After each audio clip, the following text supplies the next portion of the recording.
दोस्तों नमस्कार। कथावाचकों की तो मानो बाढ़ सी आ गई है।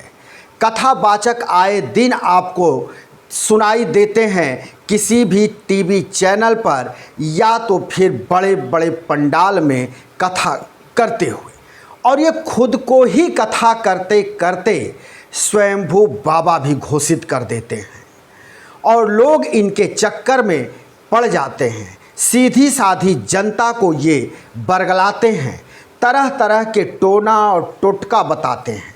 इसी तरह का एक वाकया आया है जिसे आप सभी जानते हैं। अपने आप को प्रख्यात बना लिया है, लोगों के बीच अपने आप को चहेता मान लिया है, और वो है, जानते हैं कौन? सिहोरी वाला बाबा।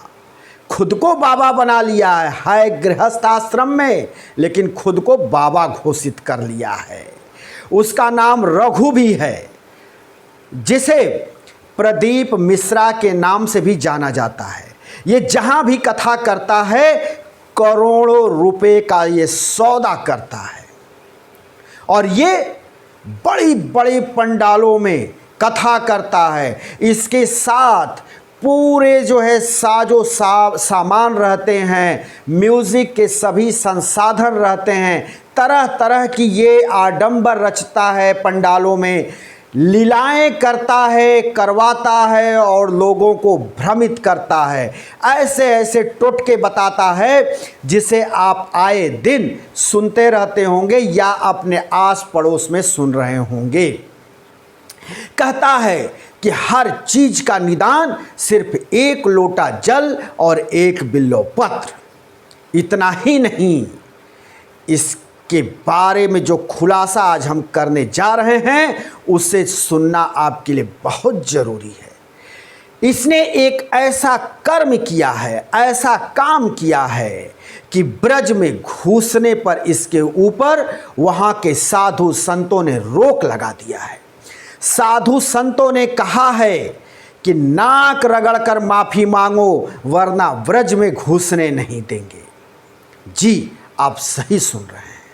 ये सिहोरी वाला बाबा इतना आडंबर और इतना भ्रम फैलाते फैलाते यहाँ तक आ पहुँचा कि जिसका इसके ही घर में यानी व्रज में इतना बड़ा विरोध होने लगा। ब्रज के तमाम साधु संतों ने अपनी उपस्थिति दर्ज कर मीटिंग की और उसमें यह निर्णय लिया कि इस निर्लज्ज को ब्रज में घुसने नहीं दिया जाएगा। यहीं तक मामला नहीं रुका। आप सभी जानते हैं कि वहां पर प्रेमानंद जी महाराज हैं। प्रेमानंद जी ने घोर आपत्ति किया है इस कथावाचक पर और कहा है, 2 अक्षर पढ़ क्या लिया, बहुत बड़ा संत और ज्ञानी हो गया है, कथावाचक हो गया है, भागवत का जानकार हो गया है, इसे किसी कीमत पर माफ नहीं किया जाएगा। ये प्रेमानंद जी के वाकया है। प्रेमानंद जी कहते हैं कि ये जितने कथावाचक आडंबर फैलाने वाले हैं, टोना टोटका बताने वाले हैं, मेरी किडनी फेल है, आओ मुझे भी कोई टोना टोटका बताओ, कोई जादू करो जिससे मेरी किडनी सही हो जाए।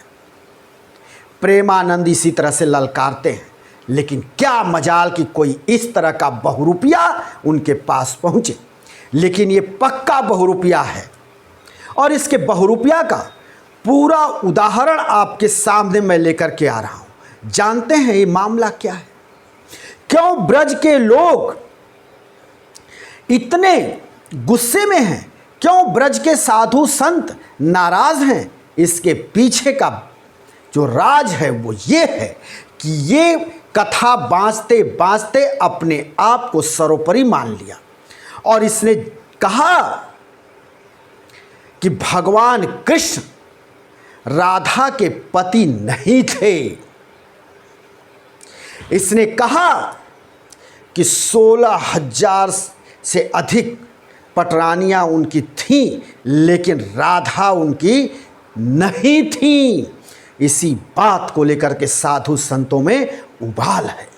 ये यही नहीं रुकता है, ये कहता है अपने कथा में कि राधा रानी सिर्फ एक बार ब्रज आती थी। ये कहता है कि राधा रानी कृष्ण की न तो धर्मपत्नी थी और न ही उनसे उनका विवाह हुआ था। ये कहता है कि राधा रानी का विवाह तो छाता निवासी अनय घोष के संग हुई थी। कहता है कि राधा रानी बरसाने की नहीं थी। कहता है कि बरसाने एक गांव जरूर था जहां की राधा रानी नहीं थी, जबकि आप जानते हैं कि बरसाने को ही राधा रानी का गांव बताया जाता है और बरसाने में राधा रानी महाराज का जय घोष लगता है और यही कहा जाता है कि राधा रानी बरसाने की थी। ये कहता है कि बरसाने की नहीं थी। इसका साफ कहना है कि राधा रानी के पिता साल में एक बार बरसाने आते और वो कचहरी लगाते, जिनका नाम वृषभानु था, और वृषभानु के साथ राधा रानी बरसाने आती। अब ये बात इतनी तुल पकड़ ली कि इसका ब्रज में घुसना नामुमकिन हो गया। अब ब्रज के लोग और ब्रज के साधु संत ये कह रहे हैं कि नाक रगड़कर माफ़ी मांगो प्रदीप मिश्रा, नहीं तो ब्रज में घुसने नहीं देंगे, ब्रज में तुम्हारी कोई जगह नहीं है।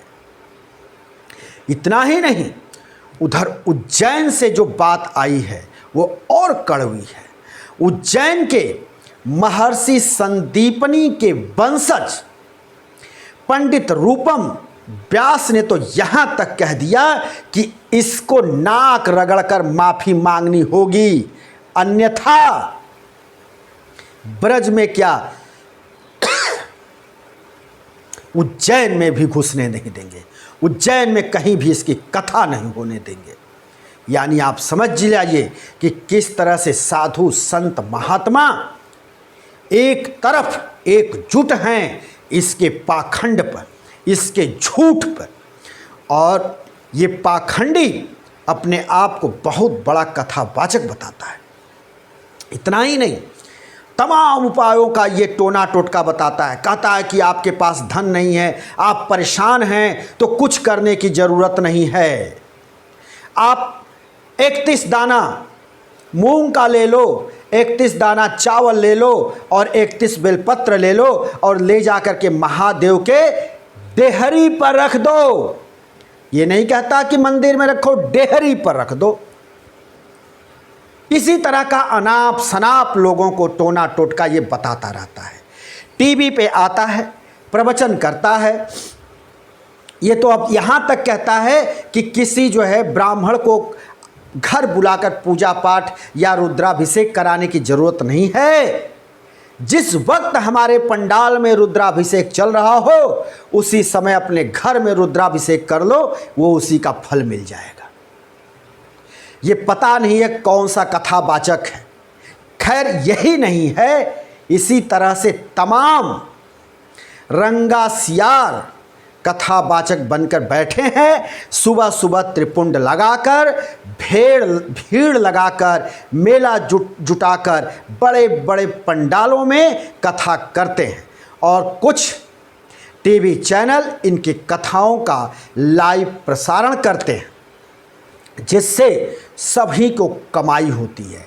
आप देखते होंगे कि ये कथावाचक तो ज़रूर हैं, लेकिन उसी टीवी पर इनके अकाउंट नंबर चलते रहते हैं।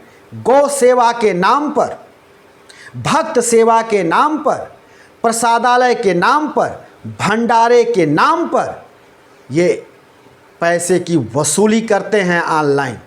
2100, 5100, 11,000, 51,000, 1 लाख, 1,000, 1,51,000, इस तरह से ये करोड़ों करोड़ों की बात करते हैं और सीधी साधी जनता इनके भावनाओं में बह करके इनको दान भी करती है।